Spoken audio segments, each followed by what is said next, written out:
Hello, everybody. It's Milton Davis here. It's Wednesday, December the 2nd.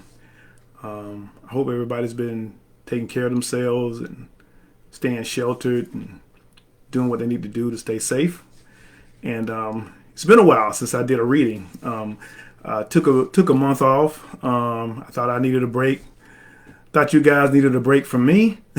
So, had the holidays and everything else going on. So I just decided to take a little hiatus. But tonight I'm back. So tonight I'm going to read a story that is actually from an upcoming book that I've been working on. It's called Bless 2. It's actually the sequel to this book, Bless, which features my favorite character and yours, Omari Kett. The first anthology of Omari Kett stories actually contains some previously written stories that were in different books that I published. These stories are original stories, brand new stories, each one, and they continue Omari's adventures. So I hope you guys are ready for it, and I hope you're looking forward to it. This is actually the first story from the new collection, and it's called The Escort. Hey Barry, how you doing? I'm glad I'm back too. So let's get into it. So give everybody a few more minutes to get here. I see we got a few people watching right now. I see Barry's here. Again, this story is like the first of a new collection of stories by about Omari Kett. We also have the original collection of Kakanga stories that are in the Kakanga anthology, and this is actually a collection of stories written by myself and Balogun Ojitade, and something that we first let out to give people some background about Kakanga playing the game. And some of you are probably saying, Kakanga, what's Kakanga? Well, a few years ago, Balogun and I created a sword and soul role-playing game called Kakanga, and this is the booklet to the role-playing game. It was unique from the standpoint that it is focused on an Afrocentric culture, and it's also unique whereas instead of using dice to play the game, you use cards. Now, we just recently came out with a new version that does use dice, and if Balogun was here, he could tell you more about it. So, but he's not. So we'll talk about that a little later on. Hopefully, we'll do a Zoom where we can talk about the new Kakanga versions and what we plan on for Kakanga in the future. But for right now, let's get started on the story. Again, this story is called The Escort, and it's from Bless 2. Omari Kett lay naked on the warm sand, his umber skin contrasting with the white particles supporting his muscled frame. He gazed at the fading stars as the sun peeked over the eastern horizon, its muted light riding in on the gentle waves. Omari stretched, yawned, then reached out for his clothes. Instead of grasping the rough fabric of his Mikajan uniform, his fingers clutched grit. Omari sat up, then looked to where his clothes should have been. They were gone. "Cleave," he uttered. "Damn street rats." He stood and dusted the sand from his back and buttocks. Taking one more look at the ocean, he turned and walked to the seaside town of Geta, his destination, the Mikajan outpost. The people he passed during his nude sojourn responded with a variety of expressions, but Omari ignored them all. He was not a modest man. What drew their attention almost as much as his body was the giant squid tattoo covering his back. The Ngisi Maugi was a symbol of the Mikajan and the source of their amazing healing abilities. It was something not often seen, and the villagers made quite the commotion as they observed it and his other endowments. The Mikajan outpost occupied the town center. The guards on the walls, Damu and Sadiki, saw him approaching and laughed as loud as they could. Sadiki gestured with his spear. "Look, we're being attacked," he yelled. "His weapon doesn't look very impressive," Damu said. Omari bent over, picked up a rock, and threw it. It bounced off of Damu's head. "Hey!" he shouted. Sadiki hid behind his shield while he laughed. "Open the damn gate," Omari said. Sadiki left the ramparts. Moments later, the piercing squeal of the opening gate doors cut through the usual morning din. The post commata, Dalila Fuli, blocked the entrance, her arms folded across her chest, a frown on her face. Omari performed an exaggerated bow. "My apologies, Commodore Fuli," he said. "It seems you've caught me unprepared." Fuli strode to Omari until their noses almost touched. "Where's your uniform, Mikajan?" she asked. "I lost it on the beach," Omari replied. "This is the third time," she said. "It's coming out of your pay." Omari groaned and turned around and walked away. "I'll find it," he said. "Come back here, Omari," Fuli shouted. Omari came back. "We'll send someone to look for it later," she said. "It's a Mikajan uniform. The fool who stole it must know no one will buy it. Get to the quartermaster and get another uniform. I have an assignment for you." Omari followed the commodore into the point, a gauntlet into the post. A gauntlet of Mikajan waited, laughing and jeering at him as he passed. He responded with lewd hip thrusts. Halfway through the courtyard, Fuli stopped and called for silence. "You've had your fun now. Back to your stations," she ordered. The Mwanis dispersed, and Omari continued alone to the quartermaster. After receiving a new uniform and stopping by his bunk for his weapons, he hurried to the commander's office. The commander sat at her desk, shuffling through a pile of parchments.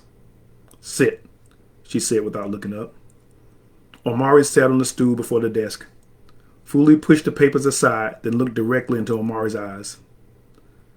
"Barzoli Chani has planned a safari into the hinterlands. He needs an escort, and he has chosen you to lead it." Omari's eyes went wide. This was not good. "Why?" "The Ironwood cargo is late. The Barzoli has sent numerous messages to our contact, but has received no response," Fuli answered. "No, not that," Omari said.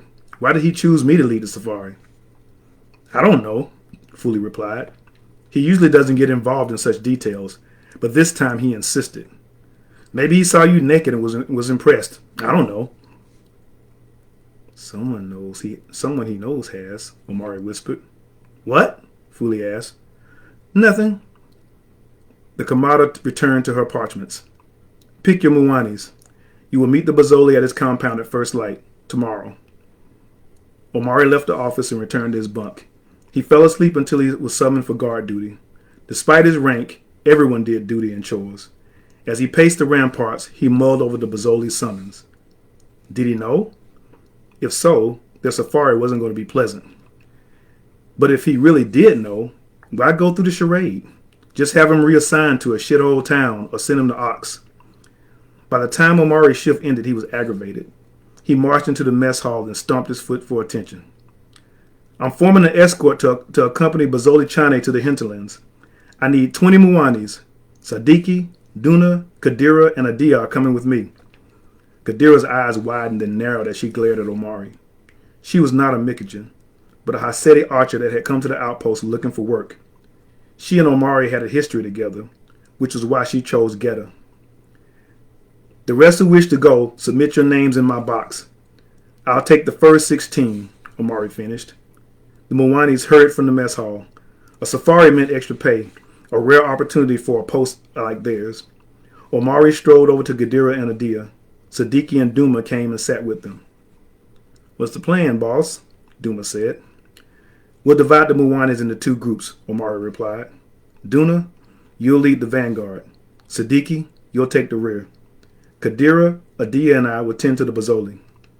Kadira looked up from her bowl of stew, then wiped her mouth with her sleeve. "I didn't come here to work," she said. "I'll make it worth your while," Omari replied. "With stacks?" Omari laughed. "Yes, with stacks." "Should I bring my bow?" she asked with a grin. "No," Omari replied. "I'll have my hand cannon." Kadira snorted with laughter. "Then I should bring my bow." The others covered their mouths as they laughed.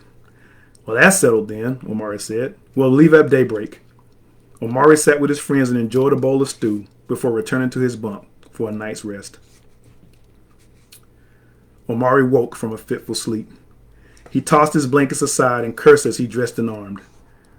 The morning was not going to go well. He still worried about why Barzoli Chane chose him to lead this expedition. As he left his room to join the others at the stables, he tossed his worries aside. Whatever the reason, He would soon find out. His cohorts were waiting when he arrived. They mounted their horses, then rode from the post to Bozzoli's compound. The Kiswalan merchant became wealthy despite Gedda's isolated location. Kinja pearls were prized throughout Kakanga, and those from Gedda's Bay were the most valuable due to their size and symmetry. Chane did an excellent job managing the trade, and the size of his compound reflected his success. He was also pure-blood Kiswalan, as was his wife, Barika, both boasting a lineage back as far back to when the Kiswalans lived on the Ox mainland. Chane's compound guards rode out to meet the Mikajan. Their leader, Makari, was a former Mikajan, one of the few who had survived his indentured servitude. Despite their shared experiences, he cared little for the mercenaries. He met Omari with a curt nod. "I don't see why the Bozzoli asked for you," Bakari said as he maneuvered his horse beside Omari's. "My Muwanis are more than equal to you." "You have to take that up with the Bozzoli," Omari replied. "I'm just following orders. This is not a contest as far as I'm concerned. To be honest, I'd rather be back at the post. I'd rather your Muwanis die than mine." "It's your attitude that makes you unsuitable for this safari," Bakari said. "Like I said, I could care less," Omari replied. "But I can assure you the Bozzoli has nothing to fear. We are a Mikajan. You more than anyone else knows what we're capable of. Now leave me alone unless you have some good news to share." Bakari scowled at Omari, then spurred his horse away. He led the Mikajan through the compound gate and into the courtyard. A servant emerged from the veranda holding a wrapped bundle. He stopped before Omari and offered the bundle to him. "The Bozzoli will be with you momentarily," he said. His eyes narrowed as he focused on Omari. "This is for you," he said. Omari took the bundle, then opened it. It was his uniform. "Oh shit," he said. He remembered why he was naked on the beach that day before. This was going to be a terrible safari. The servant returned with Chane's horse. The Bozzoli exited from his home wearing a simple shirt and pants, practical clothing for the long journey. He was not alone. Walking beside him was his daughter, Gina. Omari suppressed a smile as the events of the night came back to him. Their eyes met, and Gina smiled briefly. If Chane noticed their reactions, he didn't reveal it. The servant brought Chane his horse, then got down on his hands and knees. Chane stopped before the servant, finally looking at Omari. "Get up," he ordered the servant. The man clambered to his feet and shuffled away. "Ket," Chane said, "assist me." Omari climbed from his mount. He sauntered over to Chane, then offered his hand. Chane scowled. That is not the way a servant helps his master onto his horse. Omari was confused for a moment until he saw Chane's servant smirk. "You expect me to?" "Of course," Chane said. Omari looked at his Muwanis. Sadiki and Kadira shook their heads vigorously. Duma shrugged, and Adia covered her mouth to hide her grin. Omari took a deep breath, then turned to face Chane with a forced smile on his face. "As you wish, Bois," he said. Omari ambled to the Bozzoli's horse, dropped to his knees, then placed his hands on the ground. The Bozzoli dropped his sandaled left foot hard on Omari's back, causing him to grimace. As Chane lifted his light right leg to mount his horse, Omari stood. The Bozzoli was thrown off balance, and he tumbled over the horse onto the ground. Omari rushed to the other side of the beast and extended his hand. "I apologize, Bozzoli," he said. "I'm not used to helping one such as yourself mount his horse." "Get away from me," the Bozzoli shouted. "It's not enough that you—" Chane looked at his daughter, then fell silent. "Sheeta!" Chane called out. Sheeta, the Bozzoli's servant, hurried to his side and helped him onto his horse. Another servant handed him his weapons. "You'll have no need of those," Omari said. "I don't travel without them," Chane replied. "I hope you're good with them," Omari said. "I don't want you injuring any of my Muwanis pretending to be a swordsman." "I'm very good," Chane replied. "Let's hope we don't get to find out." Omari returned to his Muwanis and mounted his horse. "Duma, lead us out," he ordered.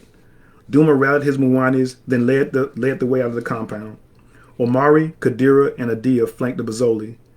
Sadiki and his Muwanis brought up the rear. Kadira pulled alongside Omari, then leaned close to him. "He doesn't like you." "Why?" she asked. That night I came naked from the beach? Omari said. Yes, Kadira replied.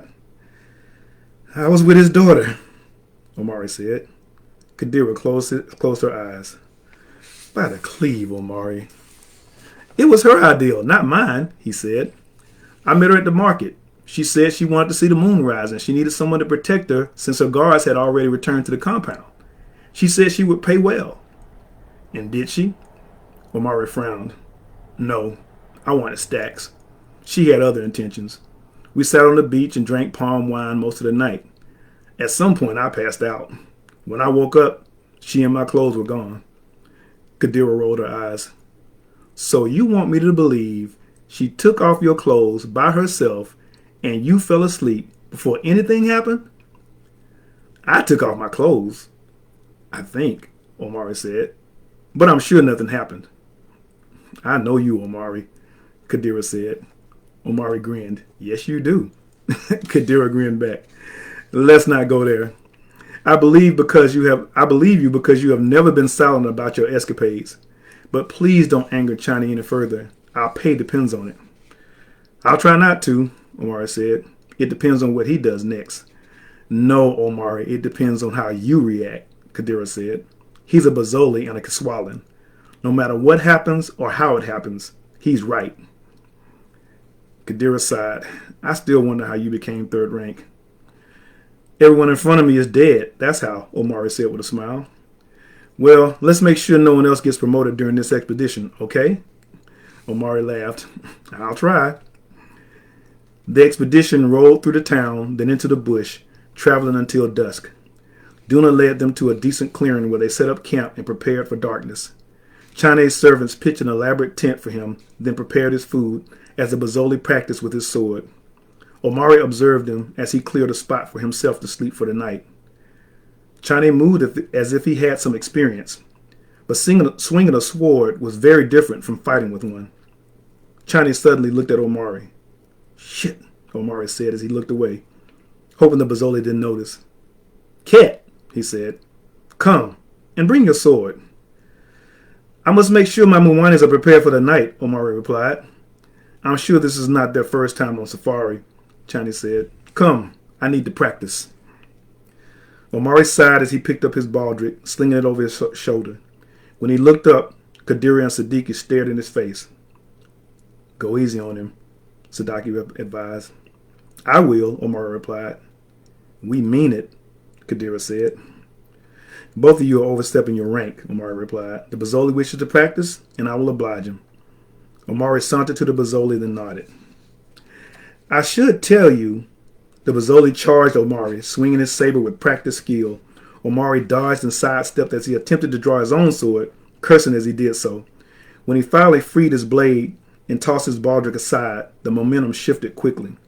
Omari went on the attack, driving the Bazoli back, then circling around him to prevent him from escaping. The Bazoli's eyes went wide with fear. Omari suspected the man thought he was going to kill him.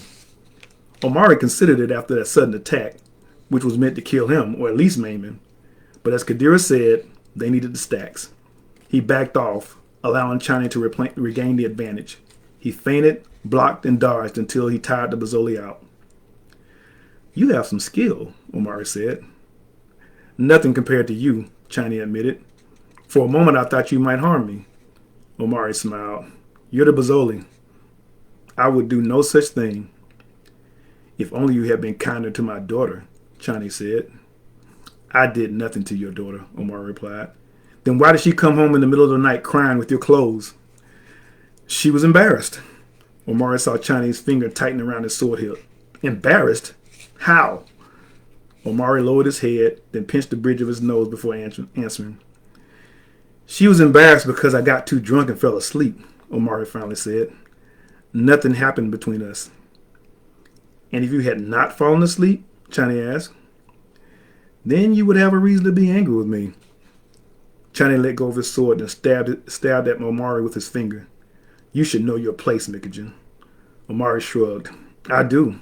It's your daughter who needs this speech, not me. We'll settle this when we return, Chani said. Omari didn't answer. He walked back to his bed, took off his weapons, and tried to sleep.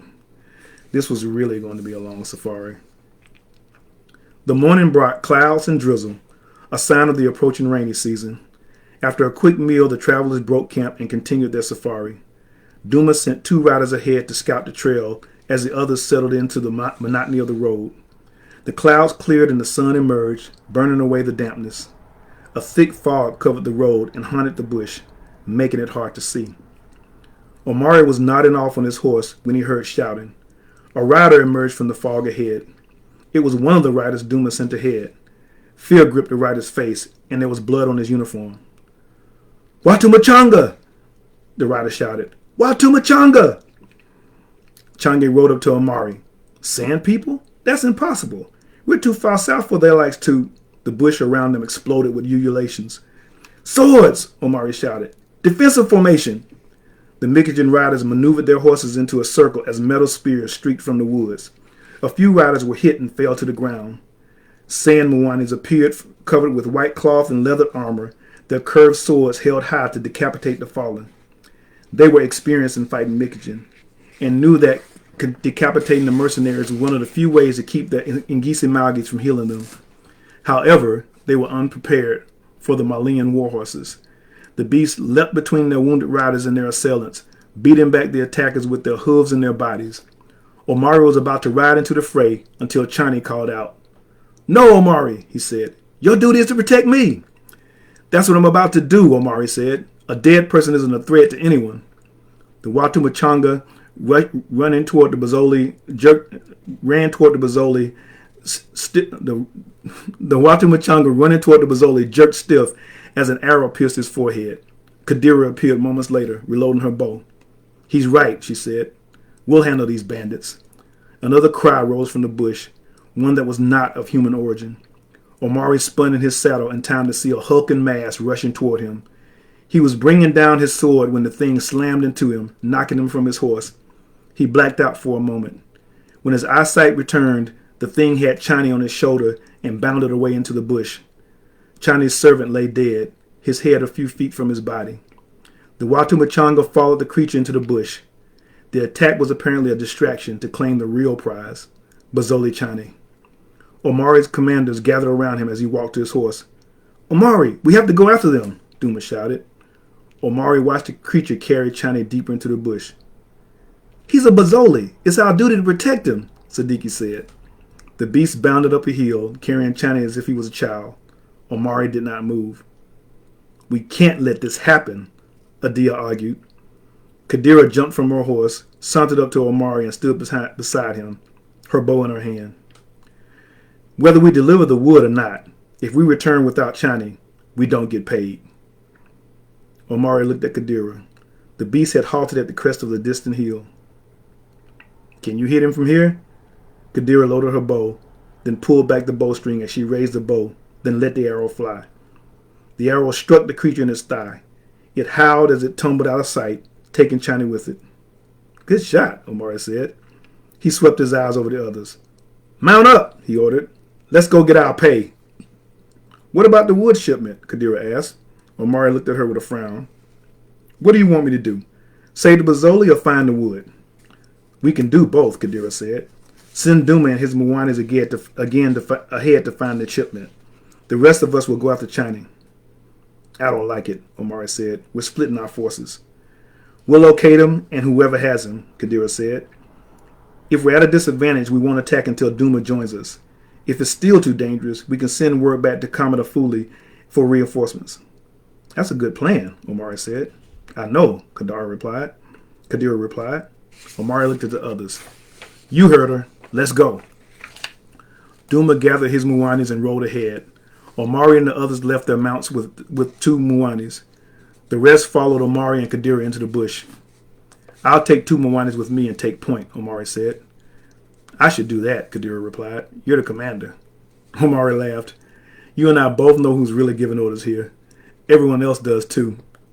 Kadira grinned. "Well, since you mentioned it, I never wanted the responsibility in the first place," Omari said, "to the cleave with Chani." "He may already be there," Kadira replied. "Let's hope for the sake of our stacks he's not. The Watu Machanga probably know we're pursuing them. They'll set up an ambush. Maybe we can flush them out. What if they let you pass and ambush us? Kadira asked. Let's hope they're not that smart. How will you let us know if they do? Omari swung his hand cannon around from his back. You'll know, he said. He turned his attention to the other Mwanis. Jaramogi, Asafa, Omari called out. The two Mwanis stepped out from the others. Come with me. The trio trotted ahead of the others until they could no longer be seen. Be diligent, Omari said. They'll be expecting us. Omari sheathed his sword, then took out his hand cannon. He had loaded it earlier, stuffing the iron barrel with gunpowder and lead shot. The weapon was useless at a distance, but at close range it was devastating, not to mention loud. The bush was the perfect environment for it. Omari stuck a matchstick in the corner of his mouth, then continued into the bush. Asafa took lead since he was the best tracker. He picked up the wounded beast's spoor, and they picked up their pace. They stopped once to eat, then continued their hunt. The bush thickened, forcing them to push through the thorn bushes and other painful obstacles that didn't seem to deter the beast they followed. The bush eventually relented, the low trees and vines thinning gradually until they reached an open patch of grass. They walked into the opening before they realized what they were doing. Back! Omari yelled. It was too late. A hail of spears rained down on them from the bush on the other side of the grasses. 2 spears struck Asafa, one in his shoulder and the other through his left thigh. Jaramogi managed to avoid the first spear that reached him, but the second grazed his scalp, sending him spinning to the ground. Only Omari remained standing to face the charging horde of Watu Machanga. Omari took his matchstick from his mouth, holding it over the strike patch near the fuse of his hand cannon. He heard Jaramogi moan as he regained his feet. Take a faucet into the bush, Omari said, without looking back. I will stand with you, Jaramogi said. No need to, Omari replied. Kadira and the others are on their way. Now take a faucet into the cover and pull those spears out of him. Omari dodged a few more spears as he struck the matchstick. The Watu Machanga were only a few strides away when he lit the powder. The blast sprayed into the Mwani with shot, knocking the closest into those behind them and sending the others to the ground in pain. Omari didn't wait for the smoke to clear. He jumped into the crowd with his sword and jambia, wreaking as much havoc as he could before they recovered from the shock. Half of the Machanga were dead or wounded before the others began offering resistance. Omari went on the defensive, blocking and dodging spear thrusts and sword swings. There were too many for him to mount any attack. All he could do was defend himself and pray to Etta. A sword hack meant for his thigh was blocked by Jaramogi's sword. The Mwani pressed his back against Omari's, and they battled the Machanga relentless assault. Omari suffered small cuts as his arms became fatigued, but he continued to fight on. Etta, where are you? He whispered. He was answered by an arrow that whizzed by his ear and sank into the forehead of the Machanga in front of him. Mikijin burst from the bush and attacked the Machangas mercilessly. The bandits attempted to flee, but Mikijin blades and Kadira's arrows cut them down. Omari didn't realize how tired he was until Jaramogi stepped away. He collapsed onto his back, breathing hard. Kadira appeared over him, a stern look on her face. Get up, she said. We have to move. You go ahead, Omari replied. I'll catch up. You're not safe alone, she warned. Omari sat up. I'll manage. How's Asafa? He's still recovering, Kadira said. His wounds were deep. I'll stay with him, Omari said. We'll come when his wounds allow him to move. Kadira nodded. To me, she shouted. The other Mikijin gathered around her and they jogged across the grass into the bush. Omari took a swig from his water gourd before standing and staggering to Asafa. The man was propped against a small tree, his wounds bandaged.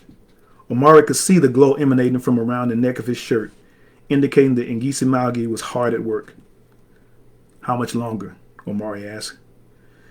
10 more minutes at least, Asafa replied. The two rested together, drinking water and eating rations as the sound of the bush returned. Asafa finished his food and stood. I'm ready, he said. Omari came to his feet. His wounds had healed and his energy returned. No matter how many times he experienced it, he was always in awe of the Ngisi Malgi's healing power. The two Mikijin set out to find their cohorts. Kadira made sure their trail was easy to follow. The path led to a small rise crowned with tall ironwood trees. Omari and Asafa were about to ascend the hill when a familiar whistle caught their attention. Kadira emerged from hiding and waved them over. "What's going on?" he asked. "There's a camp just over that hill," Kadira said. "More Machangas are there, as well as more of those beasts. I'm sure Chani is there too." "What do they want with him?" Omari asked. "Ransom, no doubt," Kadira replied. "They know the Kiswala are particular of their own." "What if it's something else?" Omari asked. Kadira tilted her head. "Like what?" Omari shrugged. "Those creatures aren't natural. They probably belong to a Sanchai. Maybe one who likes to make pets of Kiswala highborns. Whatever the reason, we need to get him out," Kadira said. "They'll send more Mwanis as soon as they find out what happened to the others," Omari replied. "We can have the others set an ambush for them. You and I can circle the hill and wait outside the camp. As soon as the Machangas leave, we can enter the camp and find Chane." "What about the beast?" Kadira said. "I'll expose myself. When they attack, you take them out with your bow." "You have a lot of faith in me," Kadira said. "You're Hasedi," Omari replied. "I've never seen you miss." "I'm told you don't know how." Kadira beamed. "The Hasadi who missed are dead." "That's what I'm told," Omari replied. Omari and Kadira gathered the others and shared their plan. Soon afterwards they set out, skirting the base of the hill while staying far enough away from the camp so not to draw attention. They made their way to the rear of the camp, where they found a large hut made from local trees with a thatched roof. 3 beasts patrolled the hut, pacing back and forth while occasionally fighting amongst themselves. Omari took out his sword and jambia, then laid them before him. Kadira loaded her bow and waited. A voice called out from the hut in a language Omari didn't recognize. Moments later, a person emerged of the likes Omari had never seen. The person's body was wrapped in an indigo-colored robe that glittered like the night sky, with fabric of the same color wrapped tightly around their head, leaving only exposed eyes. It was those eyes that captured Omari's attention. They blazed blue with the familiar hue of Kapandi. Whoever was wrapped in those robes was surely a Sanchai, but one Omari was not familiar with. The beasts fell to their bellies and crawled to the person's feet. The person knelt and patted the beasts' heads like they were pets, speaking softly to them. The beasts regained their feet, then turned toward Omari and Kadira. "Shit!" Kadira said. The creatures bounded toward them. Kadira loaded her bow while Omari scrambled to load his hand cannon. Instead of packing the barrel with shot, he shoved in a single slug. Kadira's first bow bounced off the lead beast's head. Her second arrow penetrated his stomach, but it broke the arrow off and continued to charge. The third arrow bit into his leg and it stumbled. "Shoot the legs," Omari yelled. "I don't need your advice," Kadira yelled back. Kadira loosed more arrows with uncanny precision. The beast's legs bristled with arrows, yet they hobbled toward Kadira and Omari. The duo sprang from their hiding place and pounced on the beasts, beheading them. After dispatching the creatures, they faced the Sanchai, who looked at them with a blank expression. He raised his hands and his eyes glowed. "Down!" Omari shouted. He shoved Kadira into the grass, then followed.